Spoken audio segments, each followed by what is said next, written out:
The only people who don't want to disclose the truth are people with something to hide. Please say good morning. I'm a fan. Welcome back to 710 KNUS.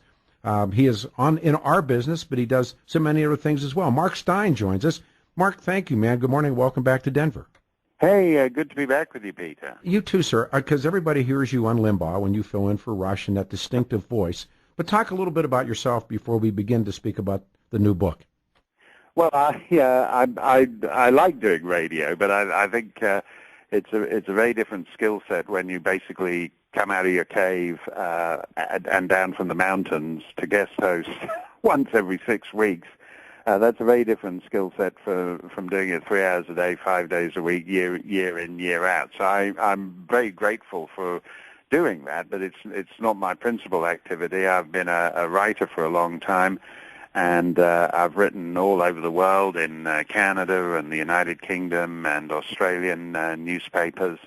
And that's a whole sort of hinterland, as it were, behind the guy who does a couple of hours guest hosting once every 6 weeks or so. And regardless, I mean, you have a foot in our world, but where exactly did you grow up in your education, and how you arrived at the position you've arrived in now?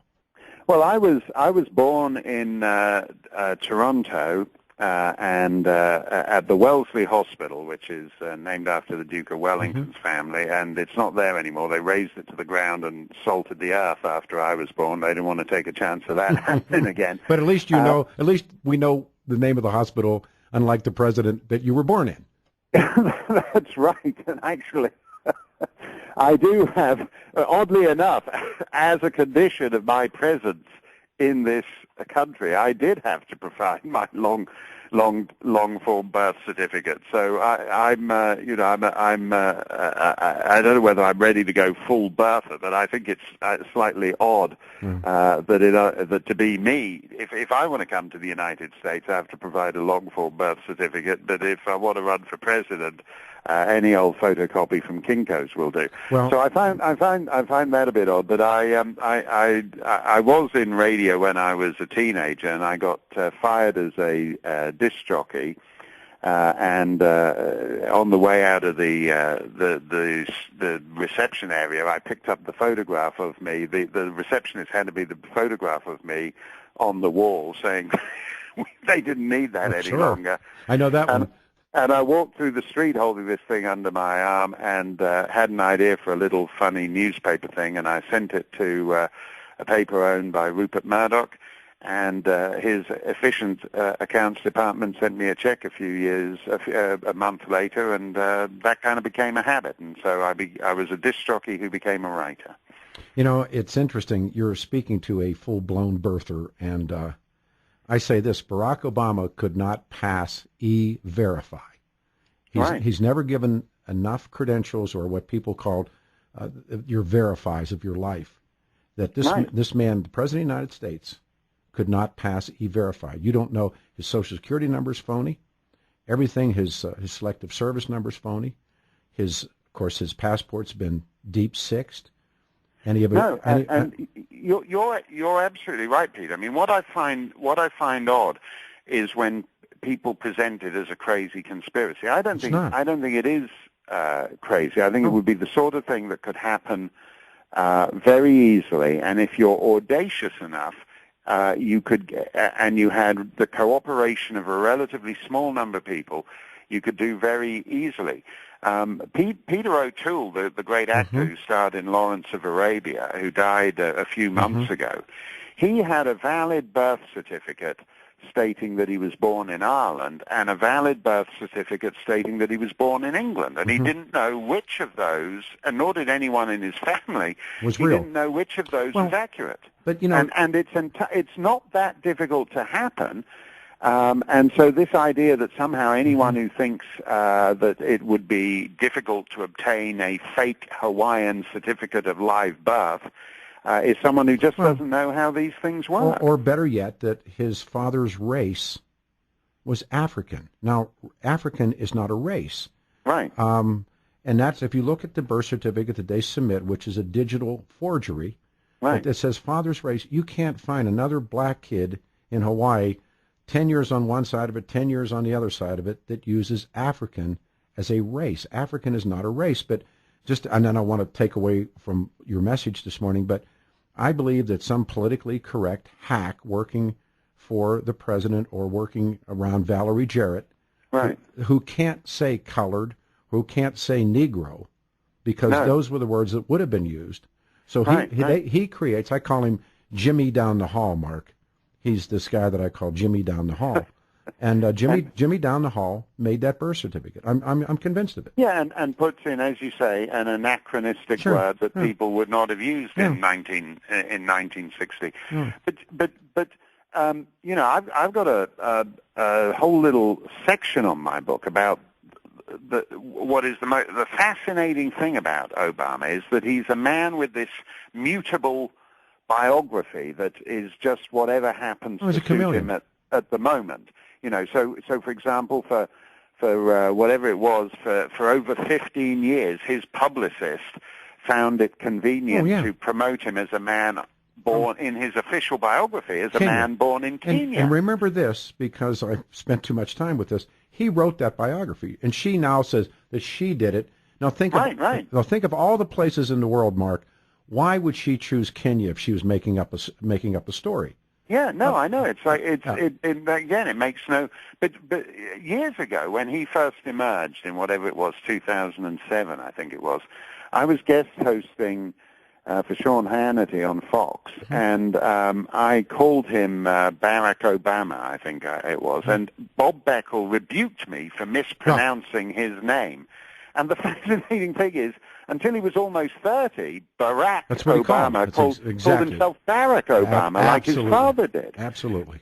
And I've got this whole because that's and Obama, this Obama apparently junked his father's pronunciation because he thought it was too British, but that's how they'd always said it in Kenya. Yeah, absolutely. So it's fascinating to me that it's like in the book I've got a whole sort of little Great Gatsby thing going here, that he's this man from out of nowhere invented an identity that he thought was rather cool and stepped into it, but it was essentially something he created for himself, this identity, relatively late in life, in his early 30s, and nobody.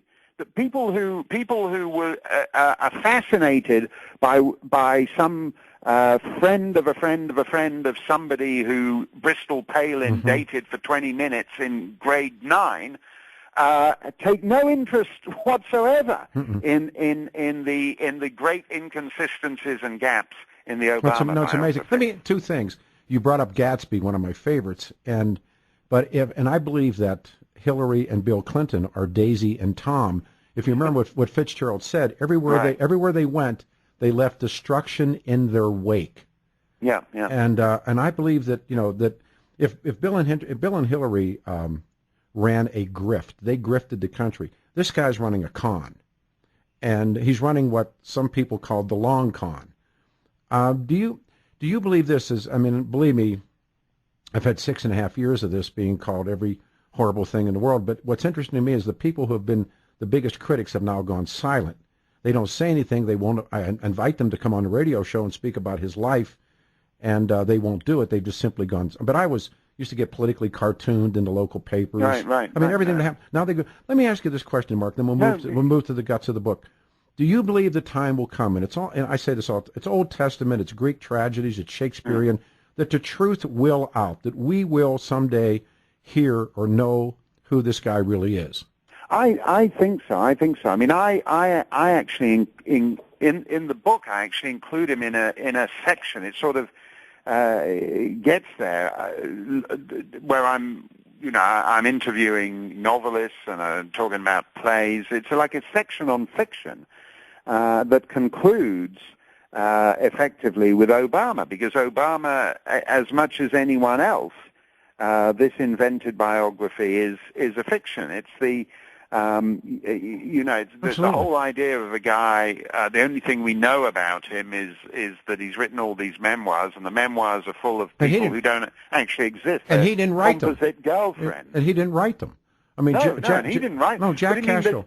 But there's nothing. It's like he talks about his Indonesian. I think his grandfather in Indonesia, or his stepfather, who played a role in the struggle against Dutch colonialism and died fighting, Dutch imperialism. And in fact, he died when he fell off a chair trying to change a pair of curtains. No, I understand.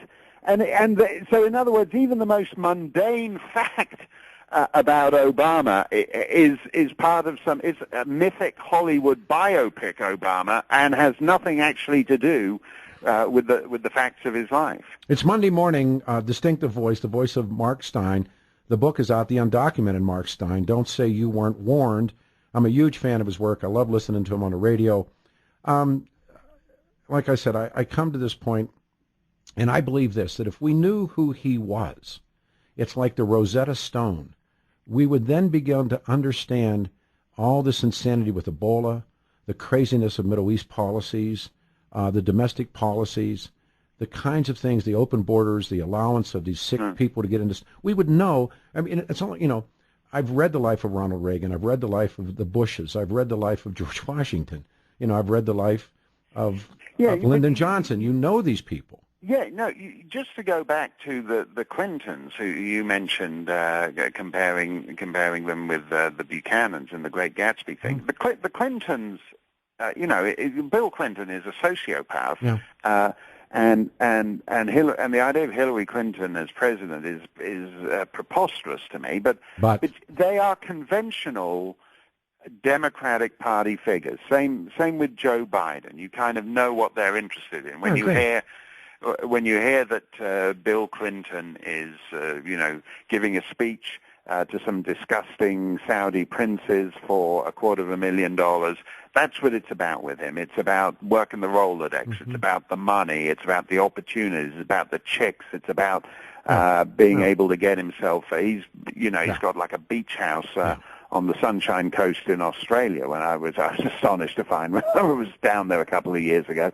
That's where he actually was on 9/11. But I mean, he's like a conventional sleazy political figure. I agree. And Joe Biden, when he's talking gibberish, again, he's a conventional blundering product of a party machine. But what's interesting, if I could ask you to compare and contrast, I am no fan of Spiro Agnew's.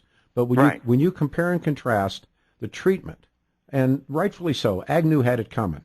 Joe Biden has gotten away with everything, and he's turned into sort of this Hermann Göring character where, remember, the German people always expected Unser Hermann to say something goofy, and we'd all get a big laugh out of it. Right. And I'm not saying he's Hermann Göring, but if you know the history, Unser Hermann, everybody just kind of laughed. He was the overweight uncle. And that's a great advantage. That's a great advantage to a politician in a way when everybody thinks you're a joke like that. But it isn't really funny.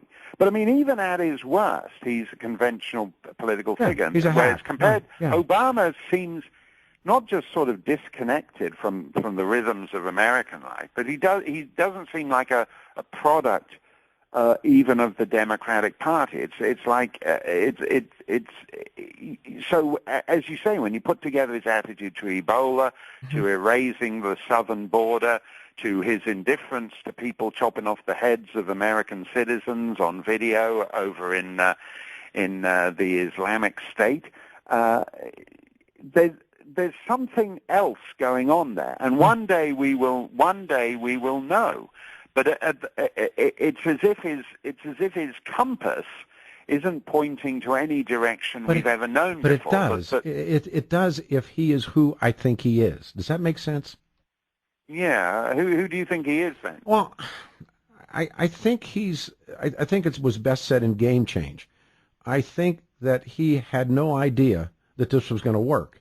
And when he got into politics in Chicago, and that's another great story, he has no roots in Chicago. He hasn't been in New York. He's been in California. He's been in Indonesia. He's been in Hawaii. But why, when you come out of law school, it's like asking about Kenya. Of all the places in the world, why do you go to Chicago? Mm. And I think there's a tremendous insight into that path. I think it runs through Frank Marshall Davis and a lot of other people. And he gets in there and he makes that run and he gets beat. and then he regroups, and he comes back, and he becomes a senator.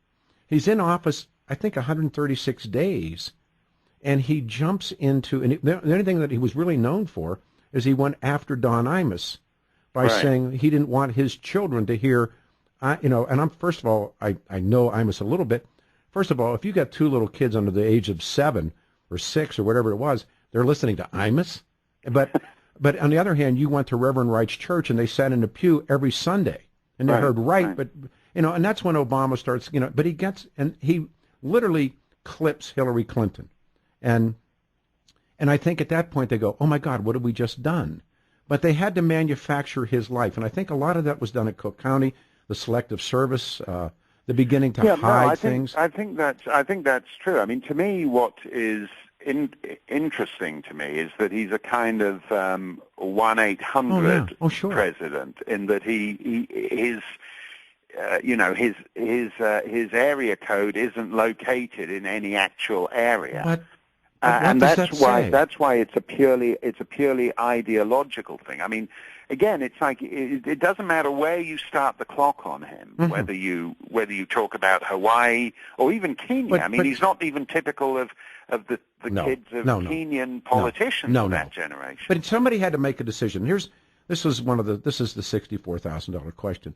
When did they suppress? And when did he get a change up of a Social Security number? I really do believe this, Mark, that he had Social Security has a set-aside designation for kids who are foreign nationals or whatever they decided he was, and he was slinging ice cream at the Baskin Robbins. He had a Social Security number, and I think it was one that was designated for foreign nationals. No, and I know as to go back to where we were when we came in. I know from my own experience as an immigrant that the Social Security office maintains those distinctions. My assistant, who's sitting a few feet from me and is a New Hampshire native whose family has been in my town since 1763, has a different kind of Social Security number than the ones that I and my children have. Absolutely. And this is. And as you say, there are giveaways on that. That if you put that up, people can broadly tell which category you fall into, and it is. And again, it goes back to all this thing of in his early life, was it just something benign that it suited himself to pretend to be a foreigner, or did it suit his mother or his Gramps and Toot? Did it suit his mother Stanley? Did it suit Frank Marshall Davis? Did it suit? I mean, and these are by the way, I know you were scheduled for one segment. I would love to keep you. May I keep you? I can't stay below the bottom of the hour because I got to dash off. But, okay, I have a break. I'll tell you what. Why don't we go about 2 minutes long? You understand breaks in the radio business. We'll go about 2 minutes. It's unfair to not talk about the book on the undocumented Mark Stein. What is the single biggest thing facing the country right now that you would like to tell people or warn people about? Well, I think it's a general cultural and civilizational malaise, which I think is kind of ongoing, and I think that Obama, in that sense, embodies it. That's why half the country is entirely happy to elect him as president. In other words. We've got 50 million people on food stamps. We've got people who think that the solution to unemployment is to offer unemployment benefits for longer and longer and longer. We've got family breakdown, and single mothers are the biggest, most reliable voting bloc for big government. And the book is really a sort of how we got here from there. In other words, it's snapshots of things that didn't seem terribly important at the time, but as the years go by, you realize that some kind of cultural shift is underway, and that's as big a part of the story as anything.